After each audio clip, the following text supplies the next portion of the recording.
শুক্রবার খেলতে গিয়ে নিখোঁজ হয়ে যায় ছোট্ট স্বর্ণার্ভ। শনিবার সকালে বাড়ির পাশের ডোবা থেকে মিলল শিশুর দেহ।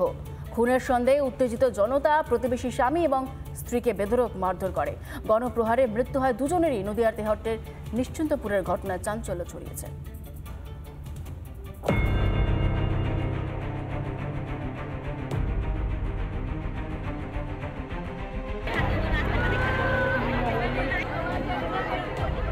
শুক্রবার দুপুরে বেরিয়েছিল খেলতে, শনিবার বাড়ি ফিরল নিথর দেহ। তেহট্ট নিশ্চিন্তপুরের স্বর্ণাভ বিশ্বাসের পরিণতিটা ঠিক এরকমই। এই যে আমার পেছনে যে বাড়িটা দেখা যাচ্ছে, এই বাড়ির একটা ক্লাস 3-র একটা নাবালক বাচ্চা গতকাল থেকে মিসিং ছিল। রাতে থানাতে মিসিং ডায়েরি করা হয়েছিল, সেখান থেকেও কোনো সদুত্তর আসেনি। দীর্ঘক্ষণ নিখোঁজ থাকার পর থানার দ্বারস্থ হয় পরিবার, কিন্তু থানার বিরুদ্ধে অসহযোগিতার অভিযোগ পরিবারের। প্রশাসনের ভূমিকা কি বলবো, সবই তো সবাই দেখতে পাচ্ছে। প্রশাসন আর কি, প্রশাসন সামনে এক বলে পিছনে আর এক কাজ করে, এই হচ্ছে প্রশাসনের ভূমিকা। প্রশাসনের কোনো রকম ভূমিকাই নেই এখানে। ওরা তো একবার এসে দেখে ঘুরিয়ে গেছিল, তারপর দ্বিতীয়বার ওরা এখানে আসেইনি। ওরা শুধুমাত্র বলছে কোনো পুকুর টুকুর দেখি, সকালবেলায় ডুবুরি পাঠিয়ে দেবো, এই কথা বলা হয়েছিল। শুক্রবার সন্ধ্যা ও রাতে খোঁজাখুঁজি করেও সন্ধান মেলেনি ছোট্ট স্বর্ণাভর। শনিবার সকালে এলাকারই এক ডোবা থেকে উদ্ধার হয় দেহ। ঠিক এই যে আমার পেছনে যেই ডোবাটা দেখা যাচ্ছে, এই ডোবাটাতেই নিহত স্বর্ণাভর নিথর দেহটা এই ডোবাটাতেই পড়েছিল।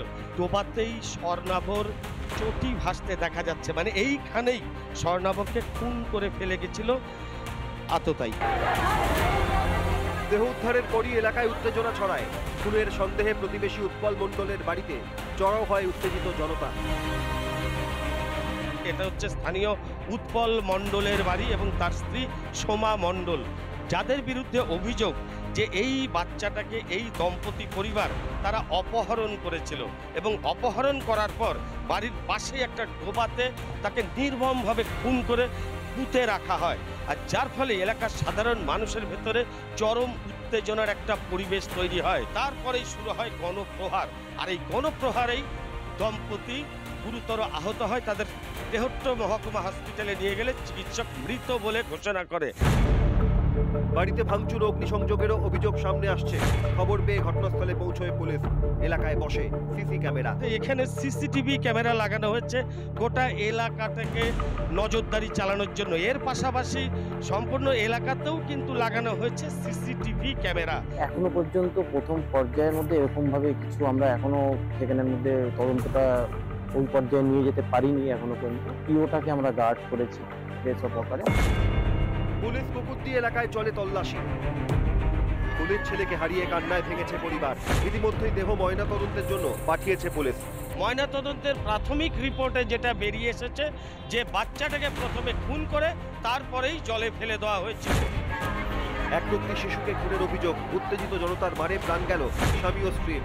ছোট্ট স্বর্ণাভর মৃত্যুর পেছনে তাদের হাত, তদন্ত চালাচ্ছে পুলিশ। আগামী দিনে এই খুনের ঘটনার সঙ্গে অন্য কেউ জড়িত থাকার নাম উঠে আসে কিনা। নদিয়া থেকে পলাশকান্তি মণ্ডল, রিপাবলিক বাংলা। নানা ধরনের কন্টেন্ট দেখার জন্য লাইক করুন, শেয়ার করুন আমাদের ফেসবুক পেজ, সাবস্ক্রাইব করুন আমাদের ইউটিউব চ্যানেল। পাশাপাশি অন্যান্য ব্রেকিং নিউজের জন্য অবশ্যই চোখ রাখুন রিপাবলিক বাংলায়।